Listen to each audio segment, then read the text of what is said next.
Okay, so I think we're going to start. So hello everyone, and thank you for being here today to our webinar dedicated to artificial intelligence and big data in Latin America. My name is Mishkat Ben Ahmida. I'm the marketing project manager at Datum Academy, and I will be your host today. So for this edition, we are honored to welcome among our speakers Valérie Hayotte, EMEA Director of Oracle Skills Development at Oracle University, Merlin Yamssi, Lead Solution Consultant at Google Cloud and Partner Engineering, Professor Faber Giraldo, Professor at Quindio University, Constanza Alvarado, Director of Datum Latin America, Professor Phillipe Aniorte, Director of INDICATIC AIP, Eli Faskha, former chairman of the board of director of Capatec, Professor and Dr. Rafael Fereira Mello, artificial intelligence researcher at Cesar School, Joel Pena, rector of T Eco Academy, Eddy Martinez, president of the Santo Domingo Cyberpark, and Professor Serge Miranda, scientific director of the Master of Science BIHAR at ESTIA and president of Datum Academy. So to all the participants, you can write all your questions and remark in the chat all along the presentation, and we will answer them at the end of the event. I wish you all a very good event, and Professor Serge, I now give you the floor. Okay, thank you very much, Mishkat, and I'm glad to be with you today. And I divided my presentation in two parts. The first one is a strategic vision of AI learning and in which era, in which age we are today in order to build online curriculum, both for initial students and continuous education. So what is important is the fact that definitely we enter a new era of science, and that's summarized by Jim Gray, who got the Nobel Prize of Computing. And Jim say we enter the fourth paradigm of science. So I will not comment on that, but it's very important to imagine that the data is a major raw resource of this millennium. And that means data management, data analysis. And so that's a major disruption in economy. In e-learning, 10 years ago, we were faced with the MOOC revolution. We studied in Stanford in California, and that developed strongly in many ways. And then amplified by the pandemic and the COVID, we face also the development of e-services and mainly e-learning. And there is a strong demand from the market, and we'll try to figure out in which flow this is coming. Is called the skill tsunami. So the big demand for skills in companies for upskilling and reskilling. Next. So just to quote the fact that here, I just give a one sentence. The first one is enough. From now to 2025, half of active jobs will require upskilling and reskilling, just to give you an idea of the importance of that field. And then you see the word graduate, that's the European name for skills, professional skills given to people leading to jobs, looking for jobs. Next. So here it's a new slide. I just wanted to emphasize the era where we are today. First of all, when talking about AI, there are two major dimensions in science. The pure science aspect, which means mainly mathematics, but also biomedicine. And then a second area, which is more computer centric, which is AI engineering. And definitely, we are interested by AI engineering due to the fact that AI will impact every sector of the economy. How we can develop new application, new services, new proof of concepts, new POCs in any sector of the economy. And that's where we are today. Sorry, the reverse, the previous one, very important, the 4 ages of AI. So the first one, and we face 2 winters. AI is born like computers in 1950. And age 1 was until 2012. And it's called symbolic AI, mathematics and rules systems like a prologue with expert system.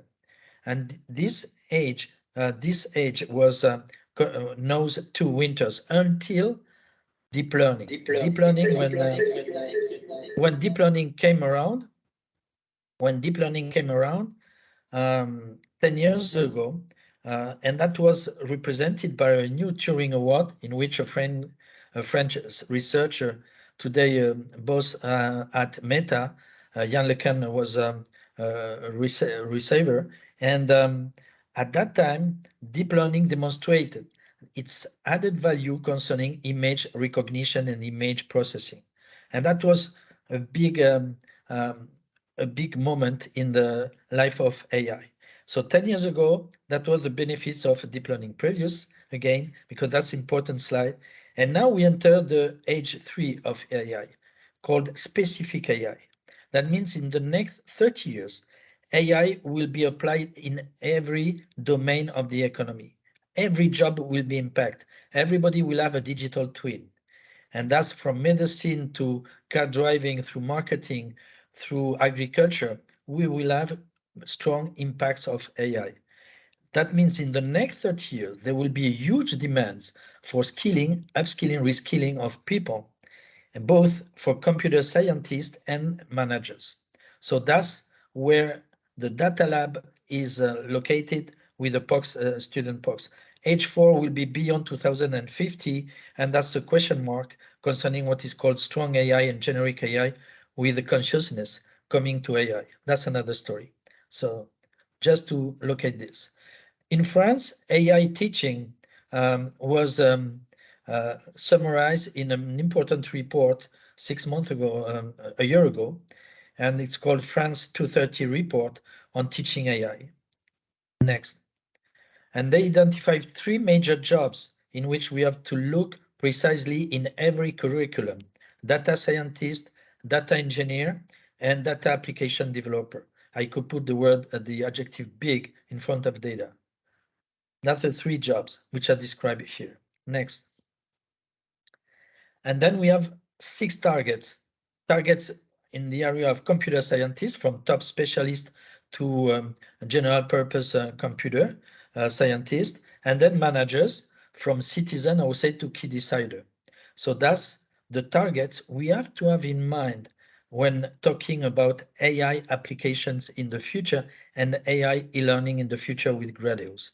Next. Another slide from the US concerning graduate foundation skills in the data economy. You will find exactly the same wording concerning the digital skills, data management, data analysis, application development, and then cybersecurity and cloud. So that's a major uh, uh, competent skill blocks we have in any curriculum to look at this. And then we have project management and other soft skills. Next. So our legacy, our experience at 30 years of duration at University of Nice with MBDS degree, and we launched at University of Nice in 2009 EMBDS in English in order to have to be the first European certified degree which is online.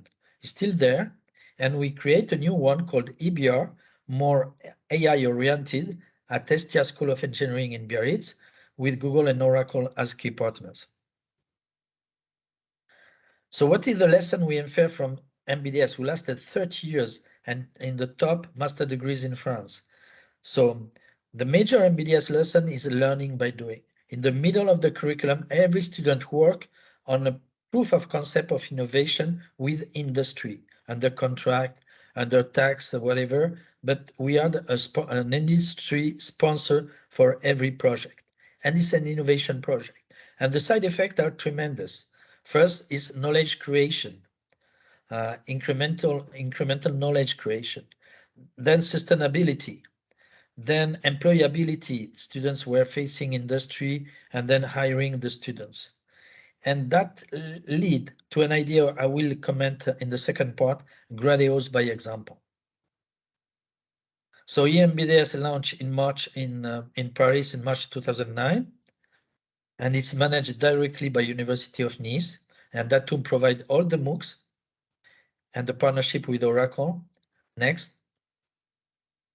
So The European answer to upskilling and reskilling is called Gradeo. Gradeo represents a mix of an academic course, a graduate course coming from either EMBDS or EBR, and a professional course for us coming from Oracle and Google. And we provide today 4 Gradeos. I will come back in the second part to this.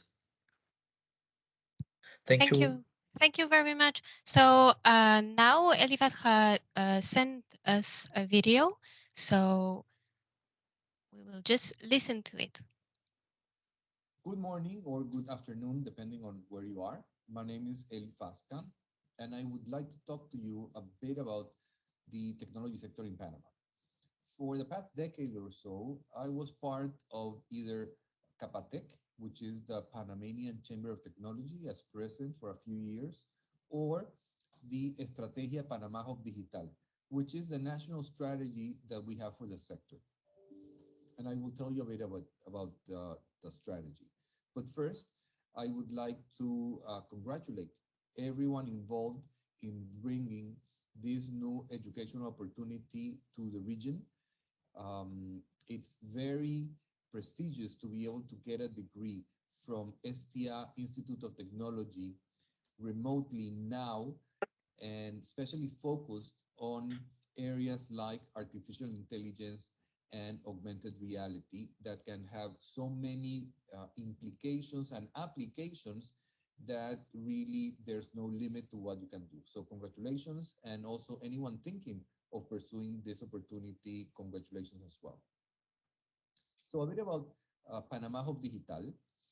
The idea was that the country itself, because we're not talking about a single entity, the country itself wanted the technology sector to be innovative, to be able to create products that are different from anything else, and to have something that can be exported.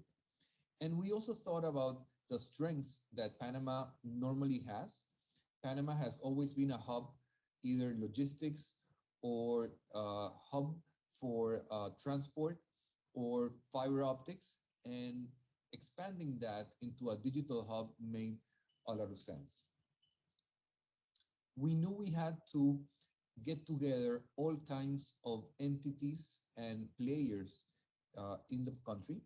And so the, um, the executive committee of the strategy is represented by entities in the public, private, and academic sectors, be it the presidency, be it the National Secretary for Science and Technology, Copa Airlines, the Technological University of Panama, which is also part of this educational opportunity that you're talking about, the City of Knowledge, or many other players. So once we have that, we can begin to see synergies, we can begin to align different opportunities and different um, projects.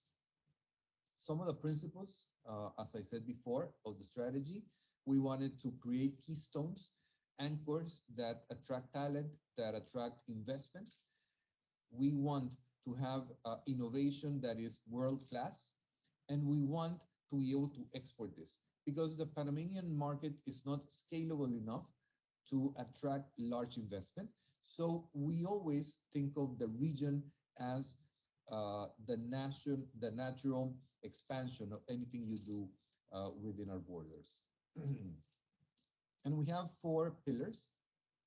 One is human resources, because in the end, people are the most important part of technology. And we need to strengthen it, we need to expand it, we need to uh, we need to realize the importance of having a strong uh, human resource sector dedicated to IT.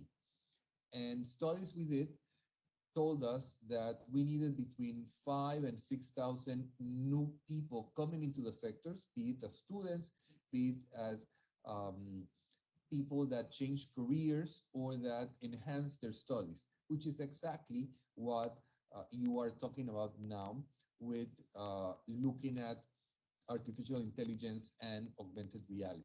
So this is exactly what we're talking about in the strategy. And we also looked at the physical and social infrastructure, the legal framework, and appropriate financial resources. And we had different activities within the timeline. We are actually developing the next phase of the strategy, but within human resources, human talent, we wanted to strengthen what the talent has, which is what you're doing now.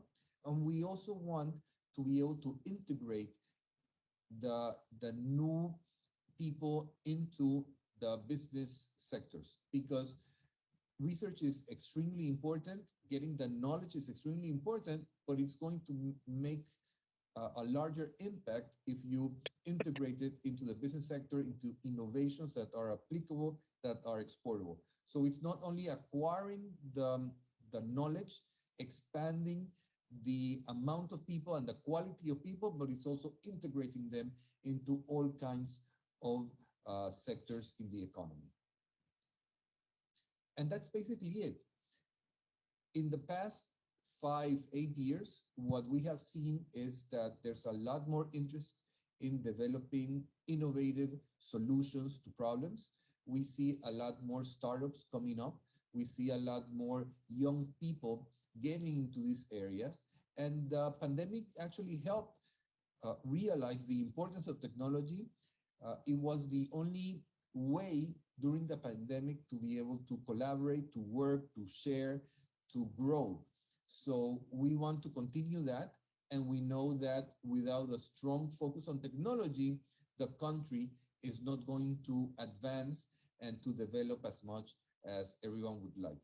So, and this is not only a national effort, this is for the region. And I also would like to thank the Technological University of Panama, the universities of Colombia, of the Dominican Republic, that are part of this effort. So again, best of luck, and I look forward to seeing what happens in the future. Thank you. Perfect. So, good morning or good afternoon. Okay, so now I will give the floor to Professor Phillipe Aniorte. So, Professor, if you can unmute yourself, please. Yeah. Yeah, perfect.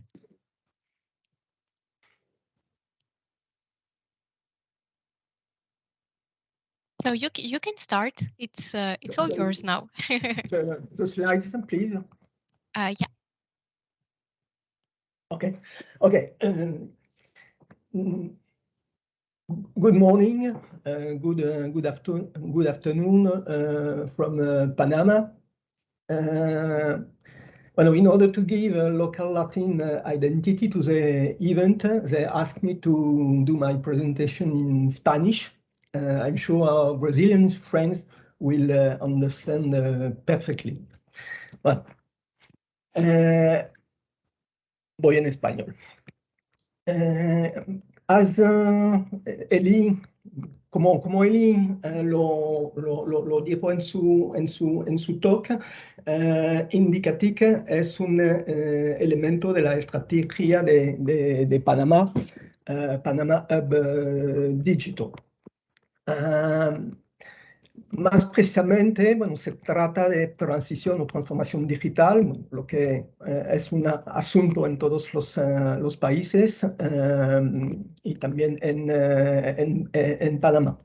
Bueno, para intentar precisar un poco las cosas, hablamos de sistemas inteligentes, smart systems. Es importante decir que eso toca todos los dominios de la sociedad. De ello, un aspecto interdisciplinario que me parece importante mencionar.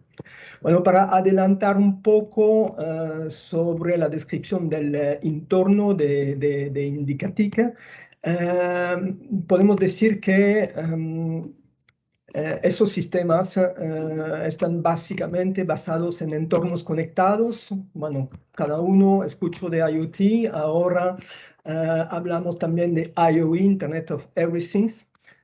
No solo conectar cosas, objetos, sino procesos, personas y datos. ¿Ok? Y otra palabra clave que se usa, sistemas ciberfísicos o cyber physical system en inglés. Bueno, de ello podemos posicionar las líneas de investigación del INDICATIC, bueno, que es un bebé, digamos, de Capatec. Eli habló desde Capatec, desde la UTP, Universidad Tecnológica de Panamá, que también mencionó Eli, y de la Senacita, la Secretaría Nacional de Ciencia y Tecnología, que es el organismo que maneja la investigación acá en Panamá.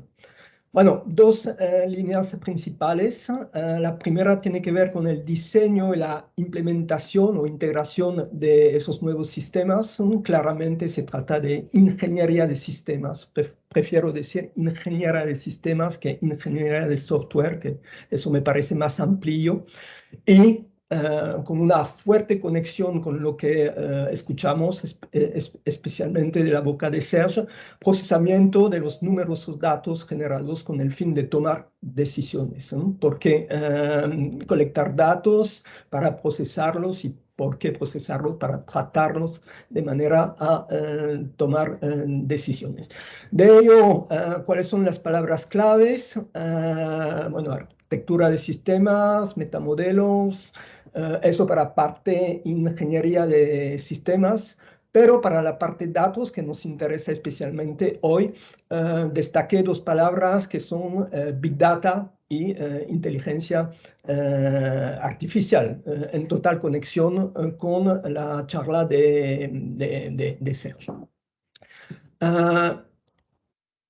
Otro enfoque sobre INDICATIC, ¿cuál es el alcance? No se trata de hacer una investigación pura y dura. Bueno, hay grandes, por no decir enormes centros que lo hacen, tanto en Francia que en Estados Unidos. Nosotros pretendemos hacer una investigación aplicada en articulación con la docencia y la innovación. La docencia a nivel posgrado, o sea, máster y PhD, y la innovación claramente con empresas y muy vinculado con Capatec, la Cámara Panameña de Tecnología. Eso en un contexto de internacionalización, porque, bueno, como ustedes saben, Panamá es un país pequeño y, bueno, mejor aliarse para intentar avanzar. Y todo lo anterior me parece que cuadra perfectamente con el proyecto Datum Academy que presentó Serge. Next, Michel. Bueno, de ello, ¿cuáles son las acciones desarrolladas desde INDICATIC? Dos cosas. Primero, implementar un campus digital conectado que estará hospedado en la UTP, Universidad Tecnología de Panamá, para proponer formaciones virtuales y bueno, ya Serge presentó tanto el máster de inteligencia artificial que los grados sobre tecnologías avanzadas e insisto, eso dirigido a empresas. ¿Ok?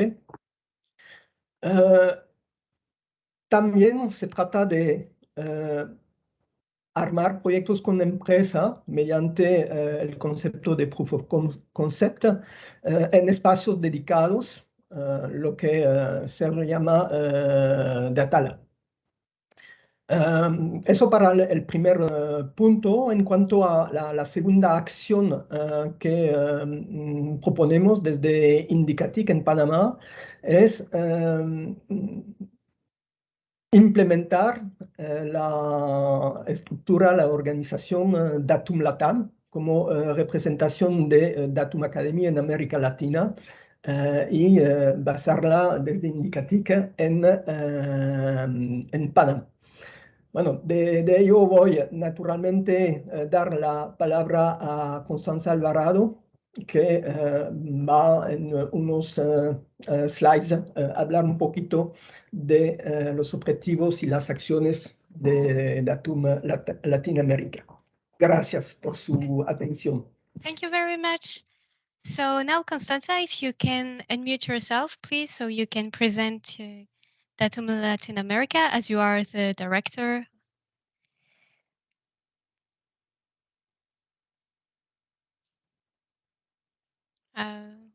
Constanza, are you here? I see that you're online, so you just have to unmute yourself.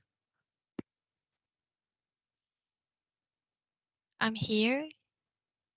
Constanza me dijo que tiene Maybe problemas con trouble. su micrófono. No sé si se puede resolver o si no, yo puedo presentar su parte. If you can, yes, present her part, so we do not lose the dynamic of the webinar, it will be perfect. Okay, así que voy a seguir. Siento el incidente. Bueno, presentar será muy rápido y bueno, deseo no transformar el discurso que Constanza había previsto. Bueno, primero los objetivos generales de Datum Latam. Bueno, decir que eso se inscribe totalmente en la dinámica de los otros Datum que existen, por ejemplo, en África. Se trata de federar los varios campus de Latinoamérica. En este momento existe uno, el primero en Armenia. Faber Giraldo va a hablar. Estamos creando uno, como acabo de decirlo, en Panamá. Yo sé que hay proyectos en Brasil y República Dominicana. Agilizar la colaboración entre esos campus me parece importante y también compartir las buenas prácticas, las experiencias. También vemos el objetivo de Datum Latam como un intercambio con los otros Datum, con a otro nivel poder intercambiar prácticas, proyectos también, líneas, etcétera, etcétera. Y por supuesto, es obvio, pero hay que decirlo, ampliar las actividades en dos dimensiones, ¿no? Dos direcciones, crear un nuevo campus. Y yo sé que hay proyectos, que me enteré de un proyecto también en México, en Mérida, y claramente aumentar el número de aprendientes, tanto los académicos que hacia las empresas. Bueno, ¿cuáles son las acciones que se deben implementar? Promover las formaciones propuestas, máster y hacia la academia y grados hacia las empresas y, por supuesto, buscar patrocinadores, puede ser empresas, organismos estatales, gremios, bancos, etcétera, etcétera. Muchas gracias. Thank you very much. So now, Professor Faber, we give you the floor. So if you can unmute yourself, please. Hi, Miss Ket. Hi, Professor Serge. Hi, friends, Professor Phillipe, Constanza, everyone. Thank you so much for the invitation.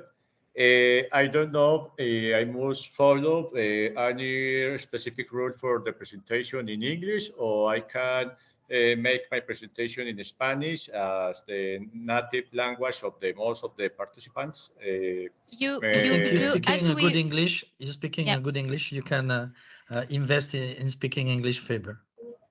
Okay, Professor Serge. Thank you so much for the invitation. I want to make a very short presentation about the current state of the application of artificial intelligence in Colombia.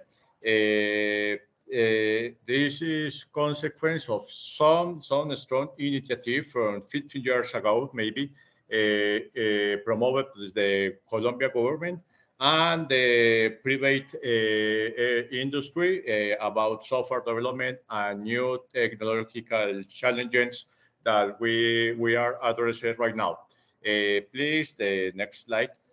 I am from the University of Quindio in Colombia. It's the university that is in the center western of Colombia. We are in the heart of Colombia, green and coffee heart of Colombia. We have a population of 18,000 students. And in informatics, particularly, we have 1,200 students, maybe around. Um, in the last year, we are increasing the practice that are associated to process, manage a big amount of data, especially from public initiatives.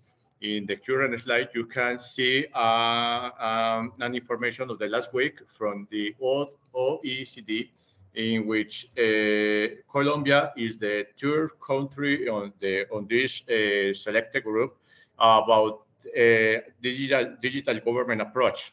This is a result of a series of activities, initiatives like or online government, digital government, and so. We are applying artificial intelligence and most a very interesting set of procedures, government procedures, in order to support the participation of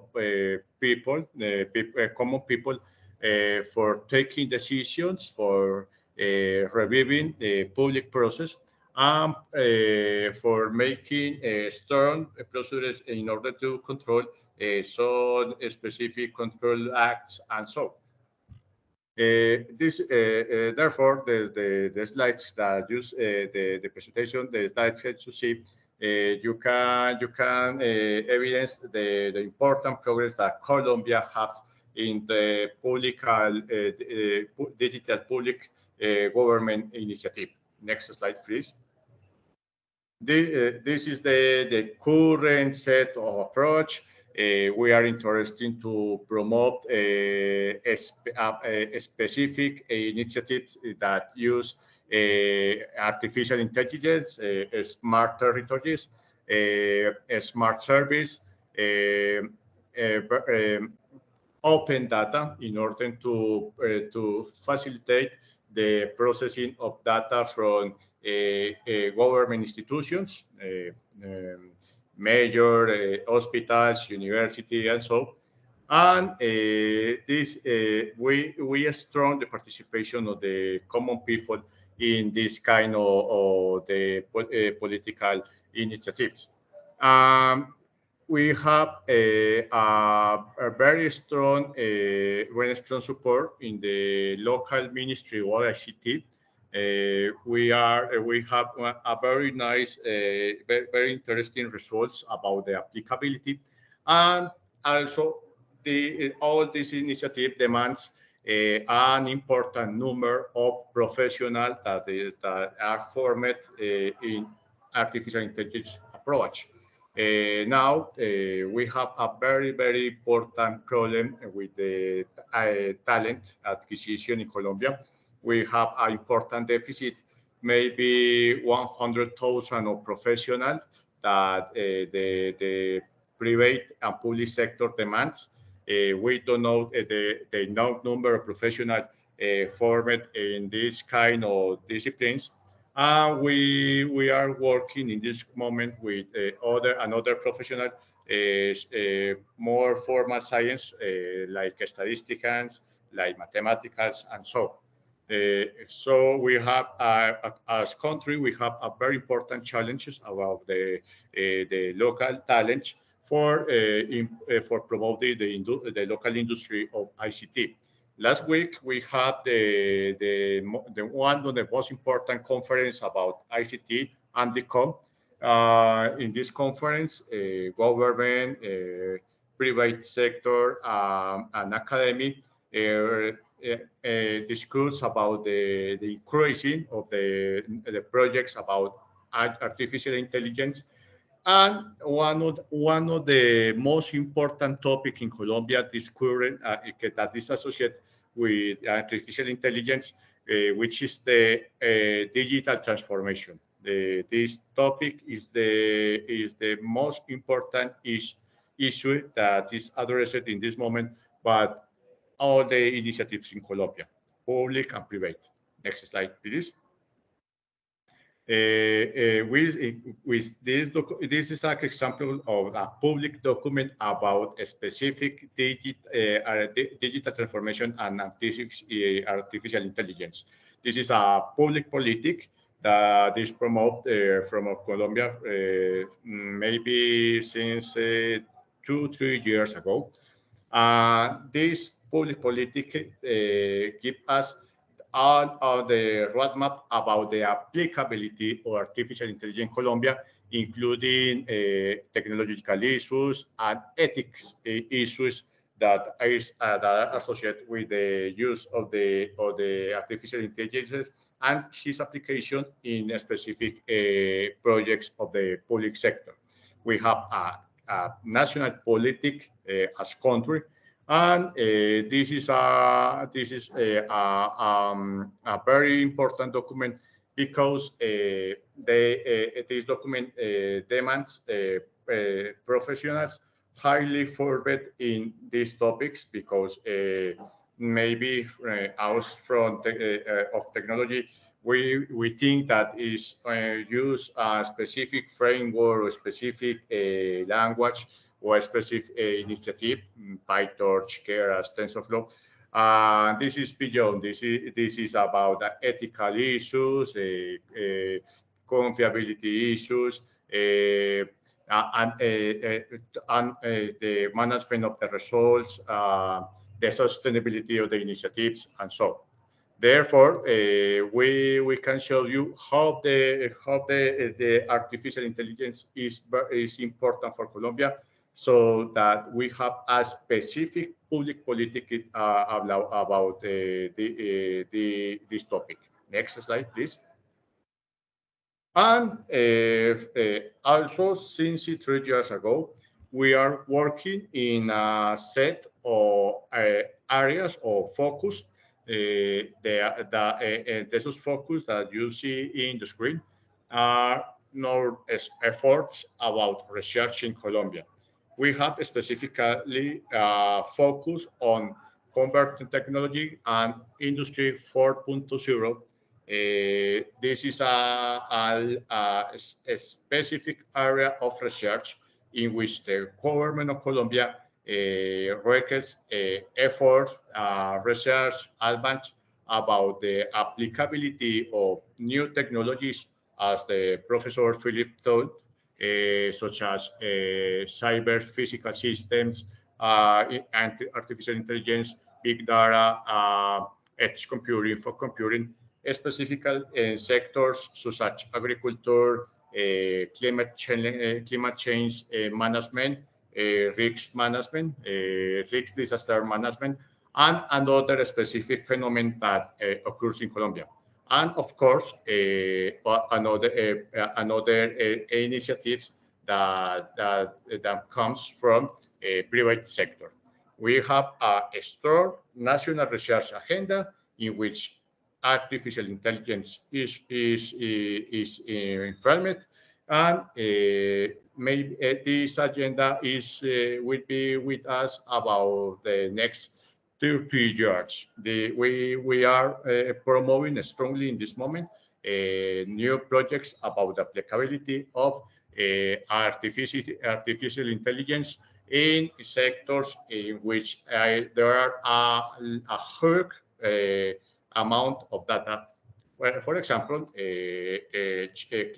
climate challenges, taking in account that Colombia will be one of the tropical country most affected by the variability climate variation, but due for our strong range or strong or strong sun days. In general, for us, it's very, very important the artificial intelligence today in Colombia because it is a topic that is increasing in his adoption, but all the sector, public and private sector. Therefore, we are happy to join to the Datum academic initiative, and we are supporting this initiative in the University of Quindio, and we support this initiative in Colombia and also with the French Embassy of Colombia. I don't know if you have any question or any particular question about applicability in Colombia.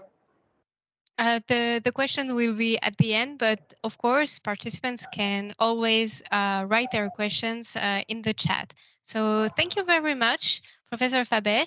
And now I give the floor to Professor and Dr. Rafael Fereira Mello. If you can unmute yourself, please. Hello. Hello.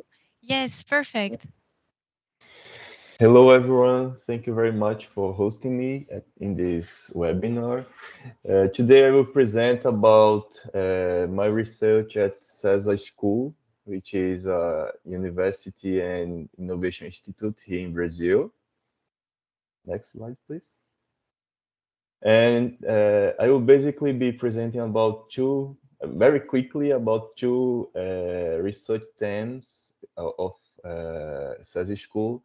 And the main goal is to show how AI can impact education. Next, please. And I always like to start with these two reports from US, and all of them tell us that in 2022 and 2023, analytics technology and artificial intelligence technology should be used in practices for K-12 education and also for higher education institutions. And based on that, we are developing a lot of different lines of research. And next, please. The first line of research that I want to show to you here is to answer this research question. So how can we create a platform to help instructors to provide good quality feedback, personalized and at scale? To answer this question, we developed the platform called Tutoria. And this platform, next please. This platform uses AI to assist instructors while they are evaluating students' answering. So, for instance, in this first box, the students, it's a prototype of a student answering for an open-ended question. And then in the second box, the instructor can create different tags, and these tags will be colored with different colors. And in the box below the colors, the instructor can write a feedback message. When after the analysis of these questions from the student 1, and then the instructor goes to student 2, the system uses AI to recommend tags for the new answer. So once the model is calibrated for a specific course and a specific type of question, the job of the teacher will be accept or reject the tag, because the system will learn with these previous tags that were posted by the instructor before. And this is how the platform looks like, the real platform. And this is an example that we created with our partners in Brazil. And this system also encompasses a module to provide feedback. And basically, the feedback is created based on the tags that the instructor included in each student answer. And this way, the teacher will have to focus on the feedback for the tags and not for the students. And it's easier for them to do this because imagine a class with 50 or 100 students at the same time, if they need to spend a minute or two for a feedback for each student, they would take 2 or 3 hours to do so. In this, using this platform, using this tool, they just need to provide feedback for the tags, and it can have like around, I don't know, 10 to 15 tags in the question, in a specific question. So our goal is to reduce the time for the instructor to create this, to analyze the questions and create the feedback. The second research question is a project in partnership with the Ministry of Education. And we had a discussion with them, and we were proposing several things, but at the end they asked, how can we use AI in public schools when these public schools don't have internet connection, and sometimes they don't even have equipment for this kind of application. So we developed the concept of what we call unplugged learn analytics, which is a flow of activities that we need to go through to develop an AI application, but for people that are not connected and not using a device to answer questions, for instance. So in this case, the first step is to create this reference answer paper, and the students will be writing the answer for the questions in this paper. So they at the end we will have the handwritten answers. So we develop a mobile app to capture these answers, and then we are doing some computer vision analysis. In this specific example, we are analyzing essays written by students. And so we developed this computer vision analysis to extract the text. And then we have several natural language processing methods to analyze the text after the extraction. And then the last step, we needed to think, again, the schools don't have internet access, and some of them doesn't even have a computer for the teachers. So we need to thought about a feedback that makes sense if the teachers have access to internet and they can see a dashboard. But we needed also to have something that could be printable for the teachers, or they can print somewhere and give this feedback for the teacher, and the teacher can understand how the students are going through these activities. And the column in the bottom of this slide is our initial results. So we are focusing on the computer vision step right now. We already have some natural language processing methods implemented. And keep in mind that we are implementing this for Portuguese, which is way more complex than English and Spanish, because we don't have that many tools for Portuguese. And I don't know if you can see, but below in the OCR table, you will see that we found an algorithm that reached a very small error in the extraction of this text. So hopefully by the end of this year, we'll have a complete prototype to start to be used by public schools here in Brazil. Next, please. Okay. Thank you very much. So now, Joel Pena, if you can unmute yourself, please. So you can present the major trends of applied artificial intelligence in Santiago de los Caballeros. Thank you. Can you hear me? Yes, perfectly. Perfect. Good morning, everyone. Thank you for having me here. My name, as the presentation says, I'm Joel Peña. Can you change to the next one, please? And I want to talk about exponential technologies, focusing, of course, on AI here on Dominican Republic, but focusing, of course, in the second largest city of the country, is Santiago de los Caballeros. Thanks to earlier formation at the Cyber Park of Santo Domingo, we have this first step on the development of exponential technologies. We talk about augmented and virtual reality, and of course, uh, artificial intelligence, focusing, of course, in these two main subjects. Next slide, please. Using that technology, we focus more on the education part. Like we gather every year a lot of young people, you know, a lot of guys that want to learn how to do augmented and virtual reality. Uh, we have a really big laboratory here, and we focus more on the creation of solutions using artificial intelligence, virtual and augmented reality. Next slide, please. Uh, let's talk about the case studies here in Santiago de los Caballeros. We have created a lot of solutions using virtual and augmented reality, and these are the mostly the first step here in Dominican Republic of, you know, that you get these guys and le das una beca, you give them a scholarship today to have the opportunity to learn these kind of technologies. And is mostly not only artificial intelligence, virtual and augmented reality. That's the goal.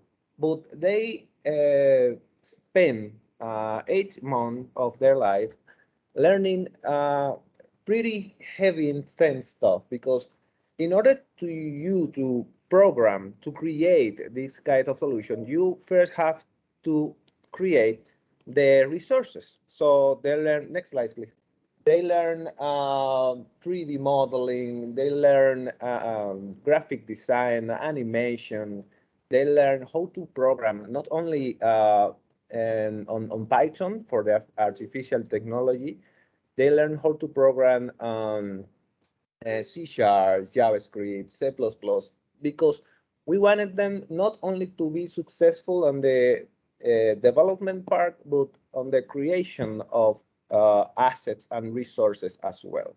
So they have the opportunity to, well, those are the kind of product that we, at the end of the certification, create. They learn how to create 3D modeling, not only for applications, also for animations and cinema, how to apply that knowledge in those cases. And of course, the creation of solutions on virtual and augmented reality. We have helped last year 80 students as the first uh, graduated from here from Santiago, and with them we create kind of the first steps on the what we can talk about or say about the metaverse here in Dominican Republic. They create simulations using virtual reality of the whole environment of the city, also with that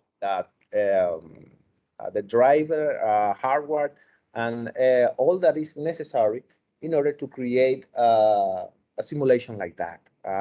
They also work with networking, so people can see each other on that universe. And well, it has been really, really, really awesome.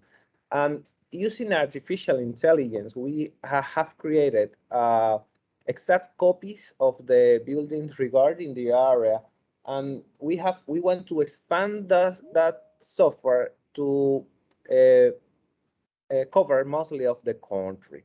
And with that in mind, we are now training another 50 students. They also have the graduation this year and want to expand to 200 more students next year. And I want you guys to focus on this. Mostly of the guys that you know, in order to you to learn this kind of technology, you need resources, you need a good computer, you need a good understanding of physics, of programming, of logical thinking.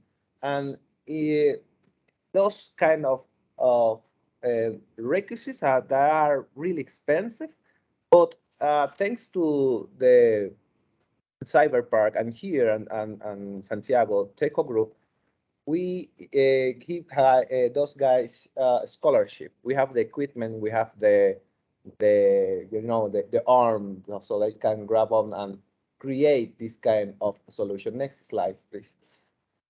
Well, I'm actually talking about this certification. They not only learn how to create assets and resources, they learn how to work on teams, because it's not only the technological part of the certification, it's also the professional, how to be a professional in the matter of virtual and augmented reality.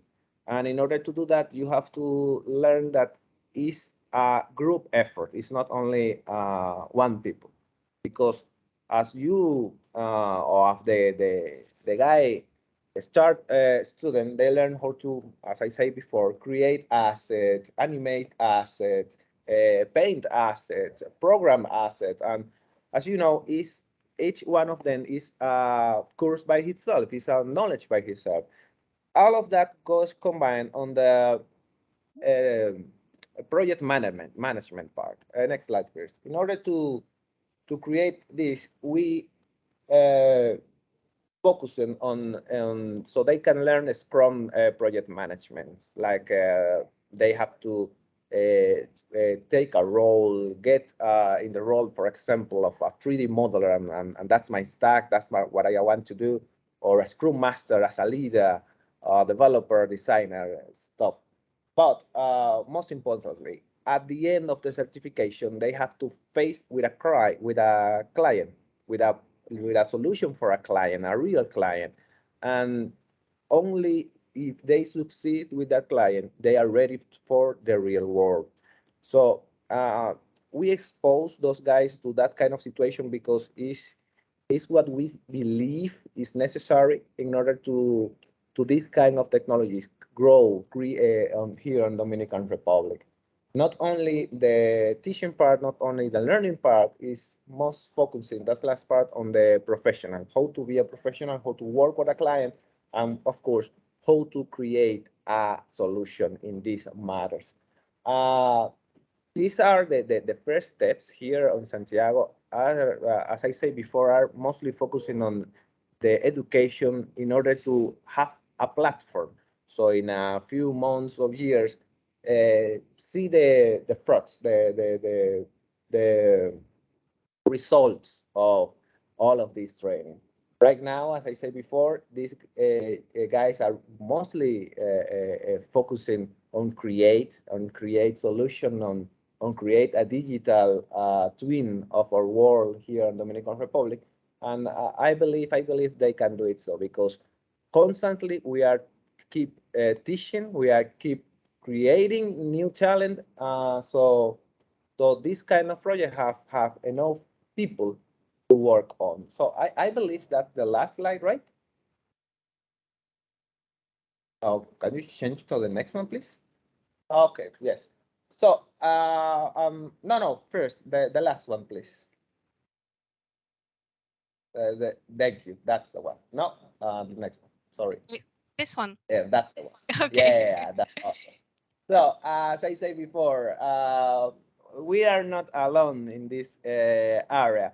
We are working side by side with the Cyber Park of Santo Domingo. This is the place where this certification was created with La Aurora, Amber Motion, and the Instituto Tecnológico de las Americas Technological Institute, in order to this student have enough projects with enough problems so they can bring enough solutions. Of course, in the creation of all of this, artificial intelligence take a big part because in order to you create, for example, a traffic driving simulation, the non-player objects, the NPC, are there are working side by side with the user and learning from them to create a more immersive simulation. So that was my presentation. Thank you all for being here, and thank you for inviting me to this big thing. Thank you. Thank you very much. Thank you. So, unfortunately, Eddy Martinez had some issues to join us today, but his presentation will be included in the final document that will be sent I'm to. here. Oh, you're here. Oh, perfect. Perfect. Perfect. Yeah. I didn't see your name, so I thought you had some issues. Okay, perfect. So, No, welcome. I'm Welcome. here. Okay, perfect. So what I'm going to do is I'm going to piggyback on Joel's presentation, okay? And just make a few comments. As he mentioned about the Cyber Park and about our Technology Institute and about some of the initiatives that we are working with so that the audience has an idea of what's going on in terms of the use of these technologies. In this case, in the Dominican Republic, but pretty much everything I say can be applied or is being applied in other countries in Latin America, as well as other parts of the world. So piggybacking, like I said, on what Joel was saying, I'm the president and founder of Cyber Park of Santo Domingo. This is the first technology-driven ecosystem of innovation in the Dominican Republic. We started about 20 years ago. And what we do is we have basically three main areas that we are, let's say, performing in. One of them is the academic component, the educational component. That we do under the umbrella of ITLA. ITLA is the Institute of Technology of Las Americas. And there we teach, we have 2-year programs. We have 2-year programs in which we are focused on mechatronics, multimedia, automated manufacturing, and so forth. So we have 2-year programs for students, but we also have many certification programs that we do with companies like Adobe, for example. We also have some programs with Oracle. And then one of the last programs that we started for the students is the area of data management, data science, and so with management, data analytics, and machine learning. And we have about 100 plus kids who have begun this career about 2 years ago, almost a year and a half ago. So the first cohort will be graduating in Q1 of 2023, next year. So in a few months. Again, at the Cyber Park, we have other components. One of them is the Innovation Center, and another one is the Economic Zone, where we have companies, technology-based companies, who actually set up and employ our talent, Dominican talent, and export products or produce for the DR market if it comes to that. But it's mostly for export purposes. We have companies who are remanufacturing cell phones. We have companies who are printing motherboards. We have companies who are doing software development out of the Dominican Republic. So a lot of the IT sector has been developed. That's where we started. Now it's spread all over the country. Actually, the BPO IT sector has grown so much that we now employ over 100,000 people in the Dominican Republic, both directly and indirectly. So it's one of the fastest growing sectors of the economy. And that's where you would find a lot of the uses, a lot of the applications that are being developed at our center and elsewhere here have to do with that industry. I'll talk a little bit about that later. So basically, I presented what the Cyber Park is and how we have been expanding. Now we're also in the health sector. and we have been now going into the agricultural sector as well, in conjunction with government entities and other academic centers, and of course, the private sector in the Dominican Republic. If we could go to the next slide, please. Right, so we discussed ITLA.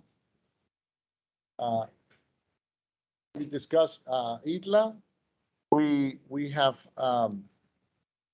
presented how that we have that center, that data management, analytics, and machine learning. But I want to talk a little bit about the three main areas of technology innovation that we have at our ecosystem. One of them is the Drone Innovation Center. We're using that Drone Innovation Center mostly for the agricultural sector today and the infrastructure development. So we've developed some applications using AI to make our municipalities smarter, as we call it.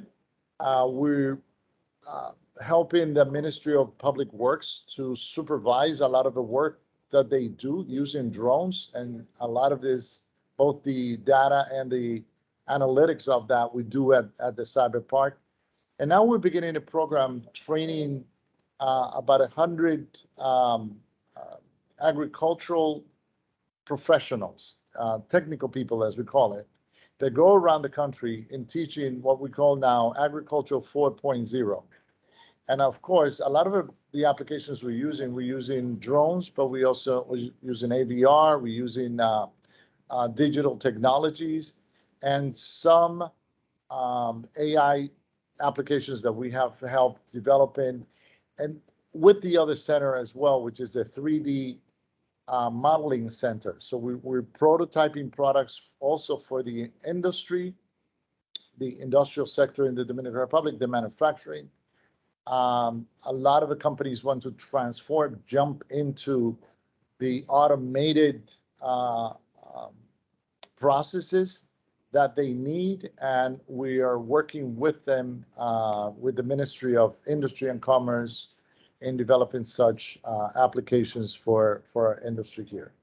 The third center we have, so we have the drone, the 3D modeling center, and then we also have an AVR center, which is where Joel was trained originally. He's now mostly here in Santiago, but we have another large group of both faculty and students who have now been trained or are being trained in this area as well. And we have also created a partnership with an American-based company, which is Eon Reality out in California. And our goal is to build, and that's why I said, well, I'm piggybacking on what Joel said, because what's happening here in Santiago, we're doing and trying to develop all over the country, in other municipalities, in other cities, particularly in the largest city in Santo Domingo, and building what we call the Dominican Metaverse. So we're working with the Global Foundation for Development. We're working with Government Office for Information Technology in developing a national strategy in which we use AI and all these other technologies to do that. So again, and in the private sector, we have helped develop with our innovation centers some AI-powered assistants, even some face recognition programs, voice assistants that we and bots that we're using at the. I think that's our next slide, please. In banks and telcos, and yeah, that's what I said about agriculture, but I'll talk a little bit more about that. One of the I want to stress here, I want to emphasize how we're using blockchain and AI technologies to improve traceability of agricultural products. So not only using drones, but also how to implement processes way at the beginning of the agricultural let's say, transformation process that takes place, the economic activity that takes place at the farms all the way to the manufactured products, such as the case of tobacco and the making of cigars, coffee, from the moment that it's grown out in the mountains to the time that it's exported out of the Dominican Republic, and in particular also with cocoa, especially with organic cocoa or cacao. Eventually, next year, we're planning to move into rum also, as that the agriculture base for that is with sugar cane. So we make a lot of rum, a lot of cigars, a lot of coffee, a lot of cocoa, a lot of the good products that go around the world and make people happy. We're also using AI to help plan and manage inventory. So one of our companies at the Cyber Park is doing that, and I'm very interested in also one of the things we're doing is working with the tourism sector to develop what we call smart rooms. So we have a couple of hotels that are nearby the Cyber Park in Santo Domingo. We're working with them to help with energy savings, with temperature in the rooms, and so forth. And I think Joel mentioned how we were also expanding on this idea of using AVR and other technologies related with AI to improve the experience of the tourists when they visit the Dominican Republic, especially when they visit not only the beach, which is a natural environment, but also the museums in the Dominican Republic. So whether it is the Amber Museum in Puerto Plata, or it is the Cigar Museum here in Santiago, other museums are now asking us to bring these virtual experiences to them as well. And lastly, I want to comment on what we're doing with health. Very brief mention of how we're using some of these technologies, working with US or other companies from Spain, for example, to improve the surgical experience of doctors using AI-powered AVR, and also telemedicine programs and remote monitoring. Those are the three areas we are focused in health. We believe we're making great inroads into sectors that traditionally are sort of reluctant to adopt these new technologies because of all the implications involved. But we're seeing that the doctors and let's say, the ecosystem, the medical ecosystem, including hospital administrators, health ministry, are beginning to see the benefits of using AI and all these other technologies to help with the health of the people. So basically, that's it for me. I just wanted to make a few comments on how we're using AI and some of these other blockchain, AVR, some of these other technologies in industry and other sectors in the Dominican Republic. Thank you very much. Thank you very much. So now, Valerie, if you can unmute yourself. Absolutely. So, yes, perfect. Hello from France. Thanks a lot for attending this event. My name is Valérie Hayotte. I am the EMEA Director for Oracle University in a department named Oracle Skills Development. Oracle University is the official training provider for all Oracle products and solutions, and whatever the modality of the delivery, in class, remote, and digital, our training courses offer both theory and exercise through labs environment and skill check. The training paths are built to allow you to compete for a recognized professional certification in the market. And as at today, we have more than 2 million active Oracle certified people in the world. Our missions are to create and develop training and assets to provide knowledge and expertise for the current employment market needs and also for the future of work. We'll see that in a few moments. Our focus embraces many different areas all around the globe, such as obviously educational institution, but also customer skills gaps, employer job specific, industry specific, job readiness, placement, innovation, economy, and so on. So regarding the importance of the skills for the future of work, or would I say the work of the future, I just can agree and reinforce all the messages provided since the beginning of this webinar. AI may be the most impactful technology of our generation. AI is the future of every enterprise. It is a fundamental technology. It would be like saying we don't need a website or we are not going to use cloud computing. In an enterprise climate where the disruption is the norm, business is live or die by the ability to meet constantly evolving conditions. AI is at the heart of digital disruption, and data is foundational and critical to the success of AI initiatives. Data is key to most, if not all, AI use cases. AI and big data are intrinsically connected. Without big data, AI simply couldn't learn.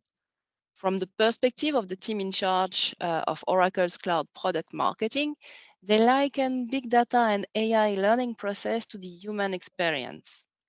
The human brain ingests countless experiences every moment. Everything that is taken in by senses is technically a piece of information or data, whatever it's a note of music, a word in a book, a drop of rain, and so on. Infant brains learn from the very beginning. They start talking in sensory information, and the more they encounter, the more they are able to assimilate and process, then respond in new and informed ways. AI works similarly.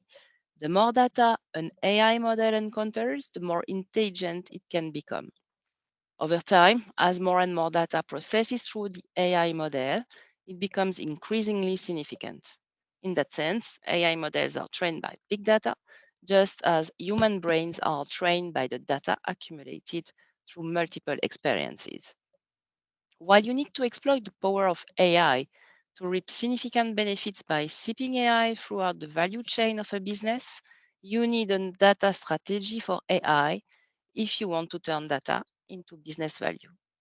In the next few years, industry definitions and boundaries will get blurry, and organizations will move from product to platform-based business models.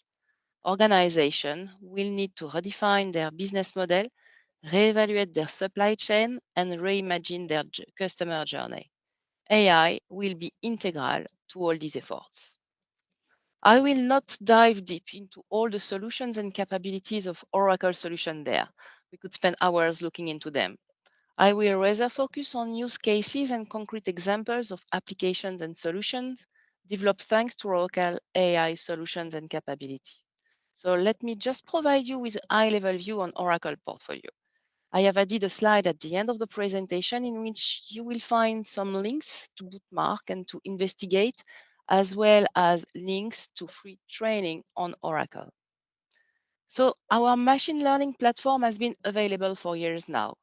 Oracle AI is a family of artificial intelligence and machine learning services. Developers can add pre-built models to applications and operations. Data scientists can build, train, and deploy models with their favorite open source frameworks or choose to benefit from the speed of an in-database machine learning. To address the modern enterprise AI needs, Oracle offers a host of services. As you can see, data science, which provides a fully managed end-to-end environment for building, deploying, and keeping machine learning models healthy in production. Machine learning in Oracle database, which gives a complete data science environment with optimized performance when you have data within your data warehouse. Data labeling with a simple, consistent experience to make it easy to label your text or images and use those labels to customize your machine learning models. A developer layer with a comprehensive set of pre-trained plug-and-play AI services. The objective Oracle is making AI accessible to everyone with Oracle OCI AI services. Are there industry limitations for the usage of AI? We've seen no. AI is fundamental. And across every industry, there is a use case. Manufacturing, for example, insurance, oil and gas, automotive, banking, telecommunication and media, retail, public sector, healthcare. And yes, I've heard about healthcare already during the webinar, and typically AI in healthcare is the future. The world is seeing a global shift towards AI in the healthcare industry. Part of this stems from the healthcare industry's transition toward a cloud environment for data management. With the cloud, data is now available on a real-time scale for further analysis. But rather than rely on staff to meticulously comb through data, AI enables a much efficient and in many cases much more accurate process. AI capabilities increase everything from internal operations to medical records benefit from integrating predictive model, automatic report generation, and other artificial intelligence features. From our side, an example, Cerner predicting the patient readmission. Is there only one department within a company interacting with or using AI? No, and we talked about that earlier also. There are many roles within many different companies in different departments in a company, sorry. Obviously IT departments, but also human resource, marketing, finance, and so on. So let's come back on healthcare with the example of CMRA. Children's Medical Research Institute is a premier Australian medical and biological research institute and a registered charity. For more than 60 years, the institute has been committed to advancing healthcare for children. It has many firsts to its credit, including first research unit for newborns, microsurgeries technique to help repair blood vessels and organs in infants and children, and genetic disease research. A team of more than 170 full-time scientists and PhD students at the Institute work to save and improve the lives of children affected by genetic disease. Research in various areas, including cancer, neurobiology, embryology, genomics, and gene therapy, enable diagnosis and treatment. The organization's experiments produce several terabytes of data. To analyze data from genomic sequencing, proteomics, high-resolution images from microscopes, numerical simulations, it needed the best computational resources, including fast CPUs and GPUs.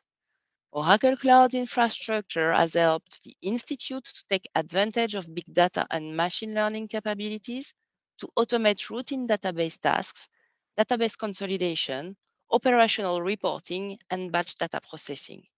It has made data available much faster to the people who need it. A typical numerical simulation that once took CMRI about 30 days to perform now takes only 5 days with OCI data science, regardless of the number of simulations being run, meaning 6 times faster with Oracle AI. Agriculture, agritech, another strategic area, and I heard about that earlier also. The essential equipment of the modern farmer is rapidly expanding beyond traditional implements like plow or tractors. This day, you can add sky and space-based cameras to that list, as well as sensors that examine microscopic nutrients. And most important of all these new tools is AI, which take the vast amounts of data gathered by those advanced devices and turn it into insight that empower farmers to reduce costs while increasing productivity and sustainability. This revolution in agricultural technology comes just in time. Climate change is making it harder for food producers around the world to meet the demand to feed growing populations while preserving land and protecting natural resources. As agritech scales to a multi-billion-dollar sector of the agriculture industry, innovative startups are at the forefront of developing these cutting-edge solutions. There's our company like Rome and Quanticum, for example, Brazilian agri-tech startups where may apply AI to analyze large tracts of lands, Quanticum focuses on the microscopic nutrients within those tropical soils. The solution identifies and maps nanoparticles that impact the soil's natural potential to produce food, bioenergy, and carbon. Also, AgroScout from Israel. AgroScout is taking on a massive ongoing computing challenge. Help farmers scan millions of images captured from their field to decide if a given leaf is healthy. If it's not, machine learning algorithm built into the company's autonomous scouting system determine if the culprit is one of the disease or pest it knows, or if it needs to identify the threats of a new threat. AgroScout turned to Oracle Cloud to develop and run the system's application and algorithm. Application updates used to take 24 hours. Now developers do them in minutes. AgroScout machine learning relies on Oracle Cloud Infrastructure GPUs instances, providing the speed and performance that machine learning workloads demand. So these few examples illustrate why we are proud to partner with top institutions, innovation leaders and providers such as ESTIA and Datum Academy, a master in computer science, such as the online Master of Science in Artificial Intelligence and Big Data, EBR, can open doors to many new exciting jobs. The Gradeo, built to address specific skills, provide deep learning in a specific career field and are recognized by employers for their real job relevance. But Serge Miranda will present you the details of EBR and the Gradeos, which are accredited and certifying pass. Thank you very much for your attention. Now, leaving the stage to my counterpart, Merlin Yamssi. Thank you very much, Valérie. So now, Merlin, if you can unmute yourself, please. Yes, can you hear perfect. me? Yes, perfect. Excellent, excellent. So yeah, my name is Merlin Yamssi. I'm a lead solution consultant at Google Cloud, partner engineering team in the Silicon Valley. So my role at Google is to work with partners typically to co-innovate and leveraging some of the great Google technology like big data, analytics, AI, ML, Web3, blockchain, metaverse. So a lot of cool stuff. Next slide, please. So let's start with the beginning because as you know, probably Google has a mission statement that was defined when the company was founded in 1998, which is about organizing the world information leading to data and make it universally accessible through APIs and useful through intelligence, so AI and ML, right? Next slide.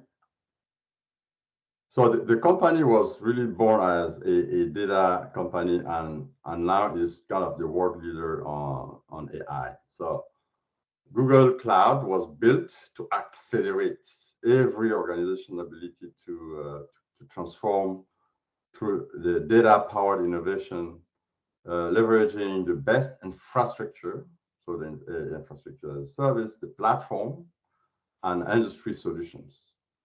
So, because typically cloud, before you get there, just 1 minute on that one. Cloud makes it usually easy for to store and manage petabyte of data in a fraction of cost. Cloud also gives you access to supercompute resources like you can have for per minute basis. And AI usually need clouds. AI is really made for cloud. That's why there's so much interest in AI right now.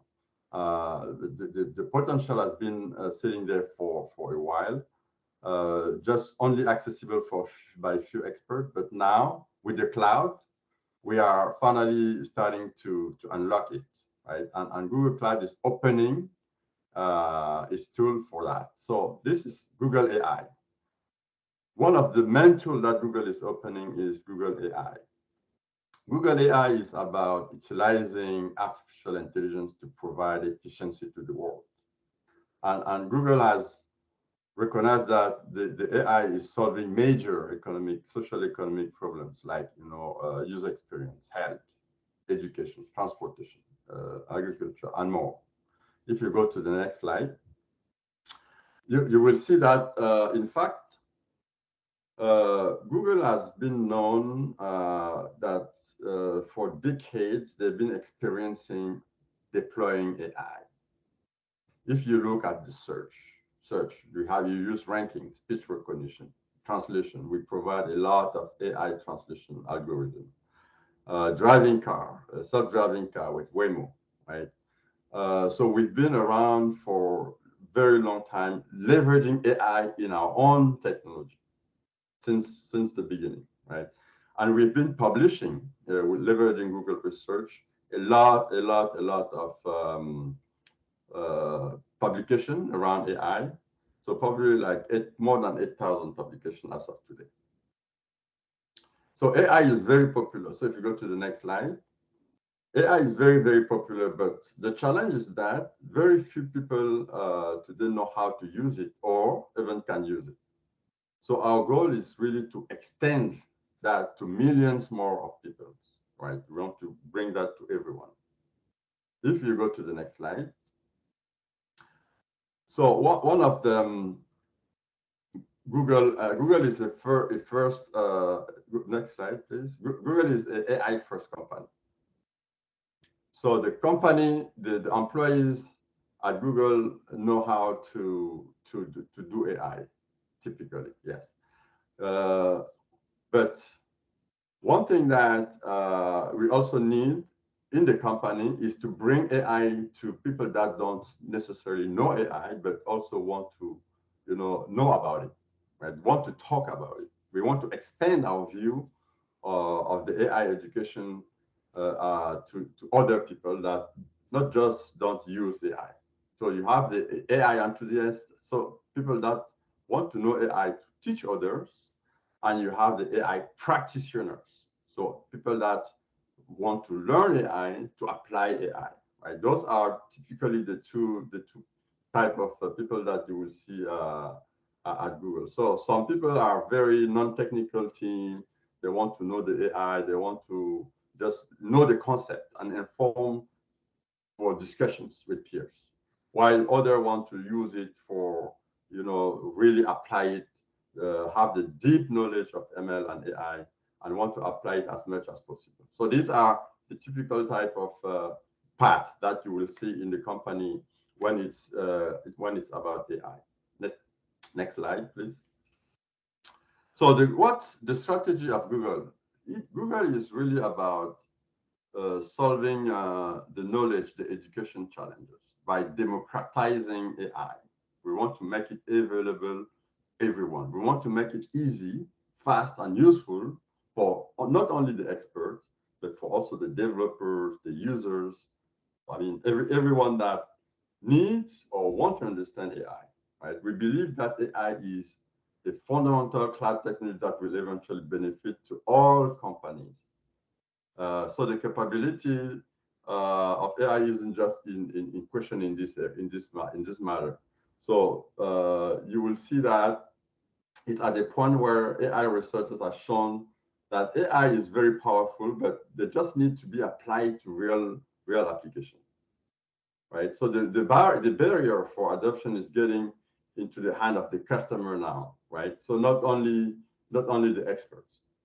So that's why we're building solutions that can broadly reach the market, developer, data scientists, researcher, and more, so that they can use it to deploy into their application.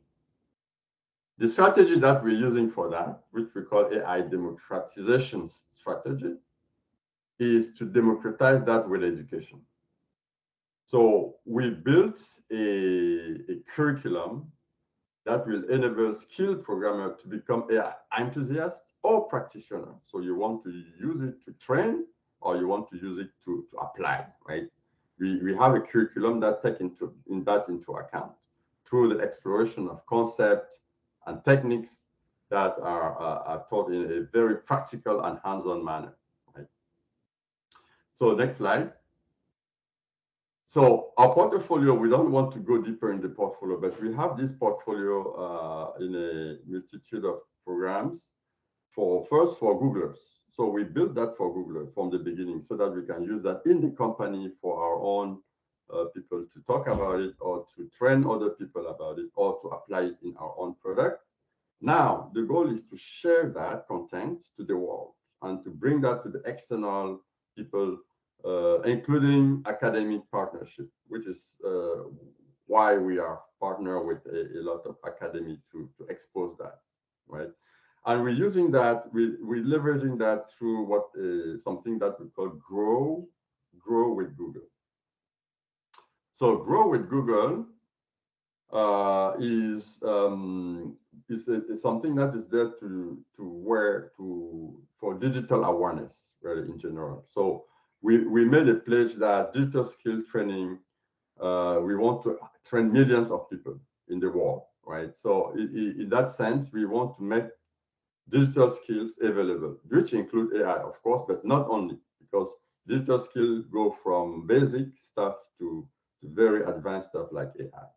And we want to impact the career of people's life, right? Leveraging the grow with Google. It's a big initiative that is currently being driven by a specific organization inside Google.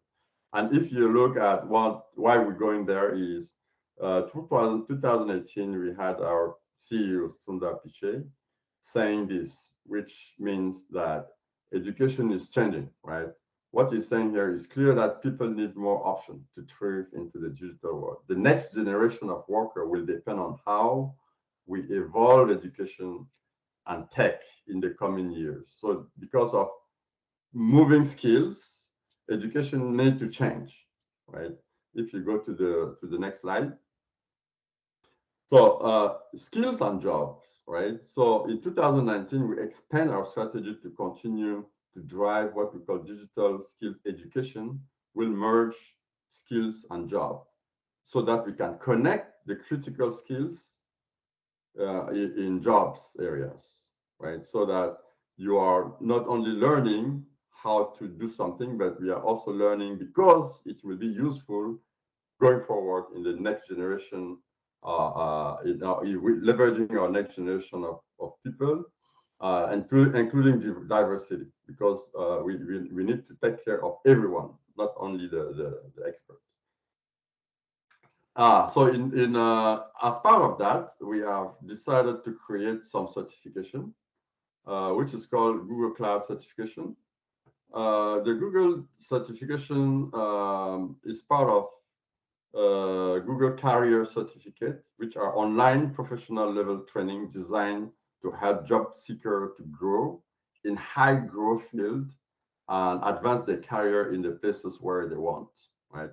For example, here you see 3 different certificates: a cloud engineer, a machine learning engineer, and also data engineer, which are some of the top 3 certificates that are currently being driven by Google, and which is the one that we're currently partnering with ESTIA, MBDS, and Datum Academy. If you go to the next slide. So we recently signed a partnership with them in October last year to be able to bring those technologies, to bring those curriculum to everyone, to the people in the world. So they're currently driving this partnership to bring that in Latin America, in Asia, in Africa, everywhere. So that's the main goal of this partnership. Thank you. Thank you very much, Merlin. Now we will hear Professor Serge Miranda about the. Thank you very much. After all these speakers, it's hard to try to wrap up everything, but I just would like to put that word before that we are all enthusiasts, and it's what I hear today, and with the idea also of building next generation of practitioner through efficient e-learning. And I will share with you in a couple of slides what we're doing with BIHAR and EBR. For instance, EBR already has an agreement with the Dominican Republic and the Science Park of Santo Domingo. Same under finalization with Colombia and of course Panama, and I think that's important to have in mind that the education to build practitioners is to do learning by project, learning by doing, and I think that experience we had in Nice during 30 years is shared today with our vision. You saw in the first part the huge demand in this age 3 of AI of building POCs in every sector of the economy. That means building graduates, building short package of skill in order to meet the demand in every vertical sector. In agronomy, as Eddy Martinez described the importance of digital agriculture in Santo Domingo, and in every other sector, health, industry, marketing, and others, sports. So we build a master on big data intelligence for human augmented reality. That means tomorrow in Basque language. So we build it in Biarritz, in the southwest of France, in the School of Engineering named ESTIA. Next. So ESTIA is the general purpose School of Engineering with one of the 4 key dimensions. It's computer engineering, in which our master is present. Next. So concerning BIHAR, it's a face-to-face master degree in France, but also a full online version today only for the 2nd year of the master program. And we have there is a prize, and we have a special scholarships for a university with whom we sign an agreement. So we have special excellence scholarships for face-to-face in Biarritz, about 50% of the cost, and the same with EBR through the connected digital campus we already quoted. And what is of importance in order to have students getting practical experience is to have inside our facility in Biarritz and in any computer connected digital campus in the world to have a data lab, a place where students within the curriculum are building innovation parks with industry. And that's very important for all the reasons I quoted before, and I will review that later. Next. So we create this big data lab at ESTIA, and you saw the picture very recently from Merlin. And the first initial key partner was Google. And of course, Oracle is still on board. Oracle has been working with us for 30 years, and we are defining a great POCs with Oracle also. And the first one we defined with Google last summer, which is under development, is digital vineyard, and define with a summer internship from Google. So if you remember from the French government, they review the key skill sets of any curriculum. We have data engineering, data engineer, data science, the 4 main jobs, big data developer, and cloud data architect. So the 4 skill sets of the curriculum integrate that jobs. What are the courses required for that job? Next. So we have this bottom-up approach. Next. That's an example, English version of EBR, which exists in French and English. So you have a list of courses, and there is a planification, even though they are online, in order to have tutoring, with a professor to build it, and in order for the student to interact, even though there are remote students, with the professors. And tutoring is key in the success of e-learning. That's also one reason why we create connected digital campus in some countries with local tutors offering face-to-face mentoring, educational mentoring to students on any course. And we have, of course, Oracle courses complementary to this one. So to summarize, the 4 key differentiating features we have there is, first of all, the fact the curriculum is built bottom-up around the 4 skill sets corresponding to the 4 basic jobs today looked by the market in the data economy. Then strong international partnership. That's an example today. We're building with Latin America different strongholds. We already have one in the Dominican Republic, and we're going to have others in Panama, Colombia, and pretty soon also in Brazil. And then we have a strong professional involvement through Oracle and Google. And we can also have a joint project in Latin America with Oracle and Google and local industry partners. That's something which should be part of the data lab to be designed and set in the different Latin American countries. And mainly what is of prime importance is hybrid learning. That's a key dimension of the future. So some courses could be done face-to-face and other courses will be online, will be remote, will be MOOCs. And this mixture of click and mortar opened the door to complete School of Engineering tomorrow, encompassing a bachelor degree on applied AI and the full master program. The 3 years program is part of the future and the dynamics we like to put at the curriculum level. So concerning graduates, we already quote them many times. That correspond to a demand from the market. Upskilling, reskilling, dual certificates leading to jobs, academic certificate to explain the concept, the what, and a professional certificate from Oracle or Google in order to demonstrate the implementation of the concept, the how. So that's the typical format of radio. Next. Next, already commented that.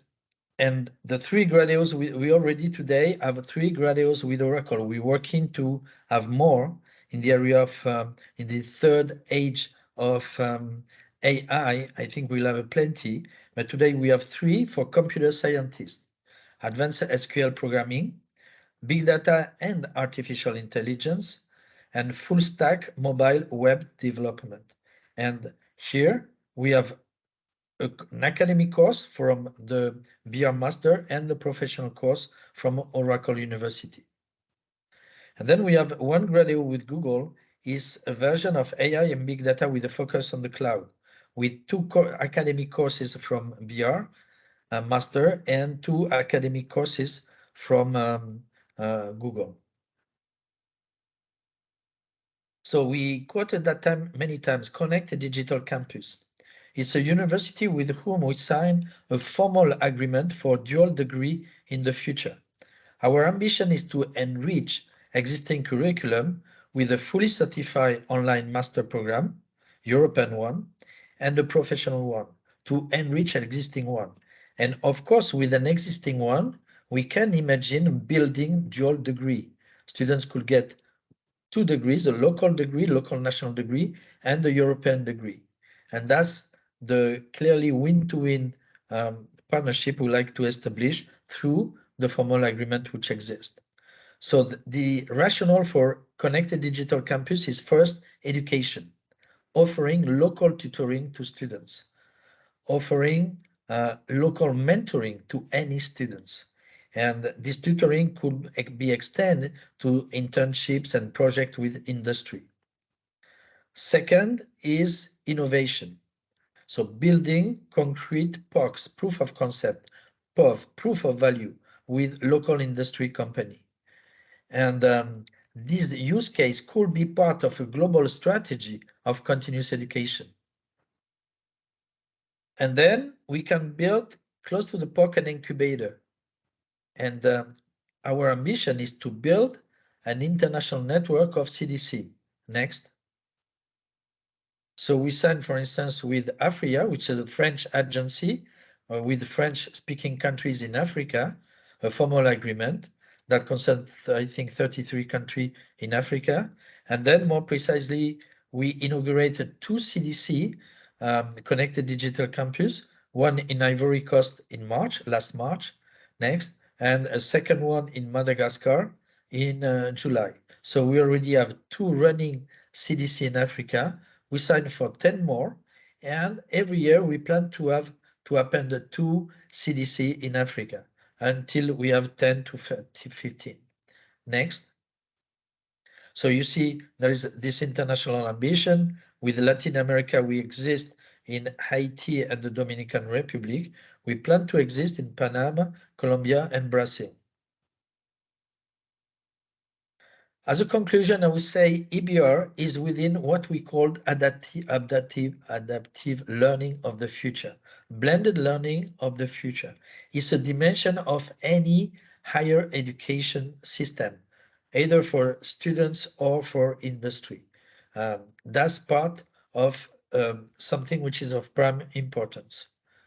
Then we have this ambition of creating what we call the multiversity, a university with this blended dimension in the future in every major region of the world. So in Latin America, we plan to have such a university, and we call it practically an institute of AI engineering, institute of AI engineering with a bachelor degree and a master degree. So this full will be there with 50% of the courses given locally face-to-face and 50% of the course being MOOC, being specialized course from Europe as far as BIHAR is concerned.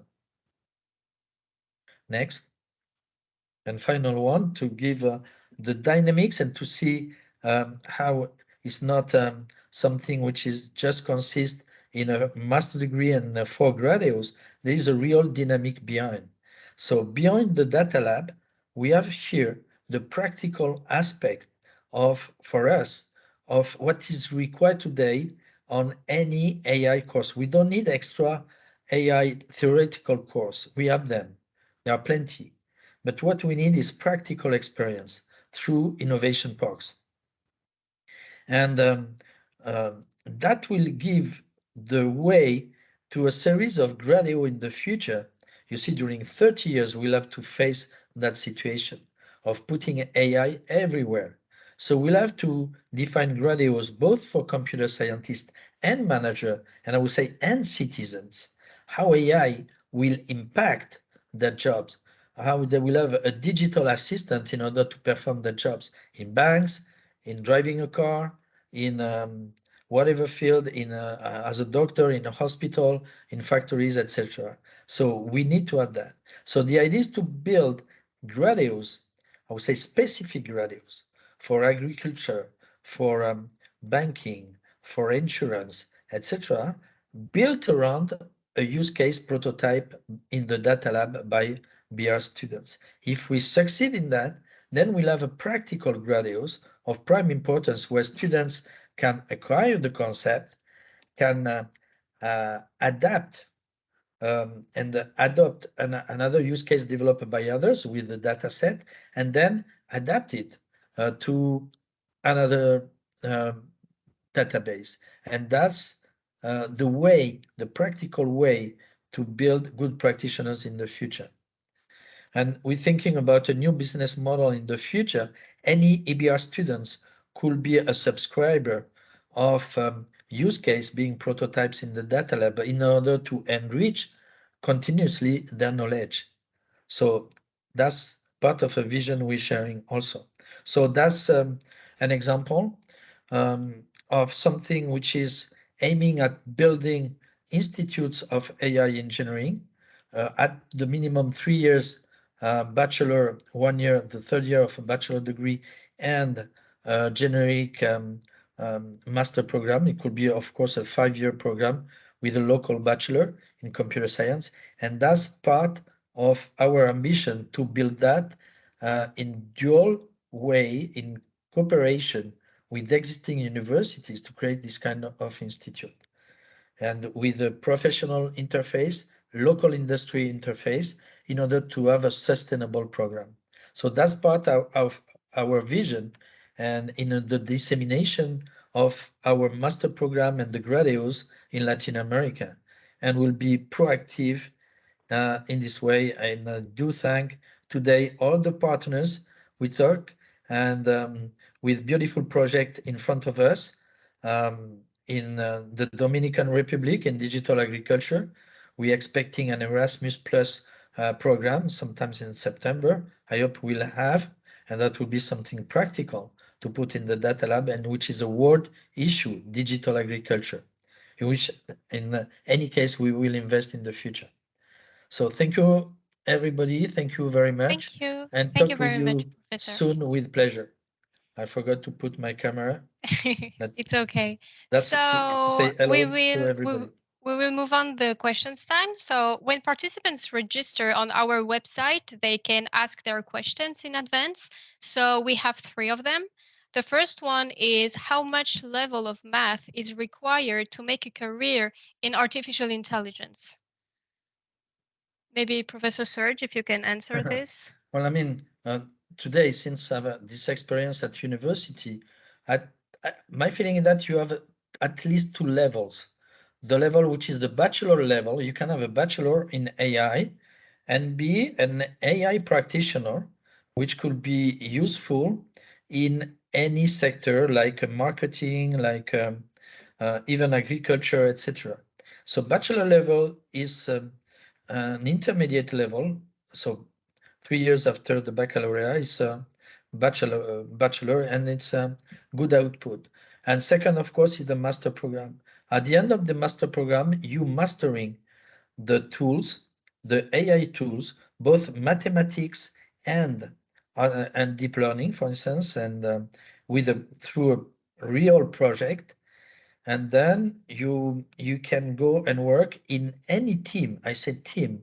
It's a multidisciplinary team. When you're working in an AI project, you should have um, a, a computer scientist managing the data lake, the big data architecture with different flows of data, and then you can be able to analyze with a large number of tools today.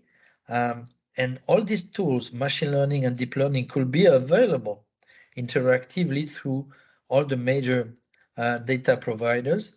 Then you should manage, and you will manage at that time, the cloud implementation of both the data management and data analytics. So that means the ideal is to go there at this level.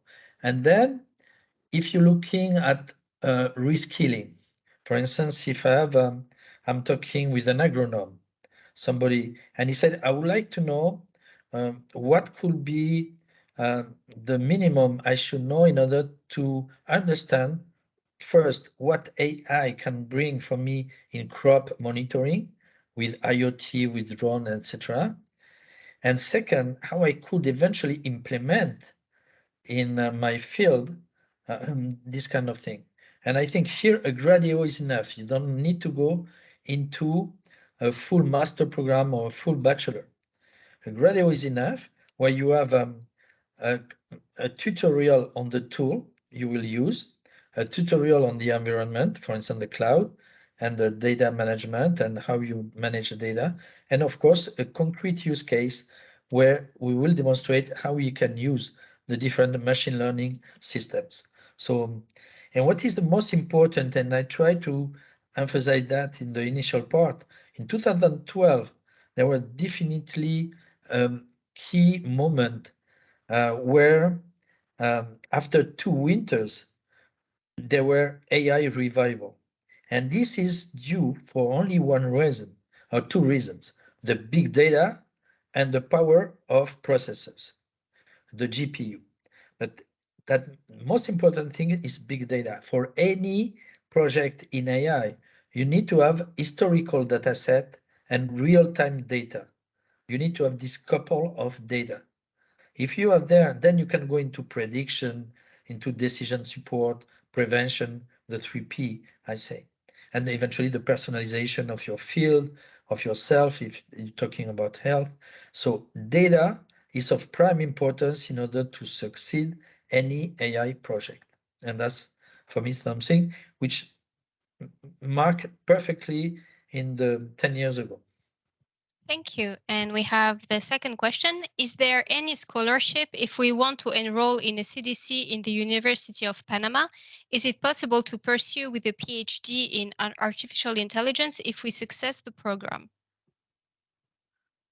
Well, first of all, concerning EBR, it's a fully certified master program from a European point of view. That means You have 90 ECTS, European Credit Transfer System.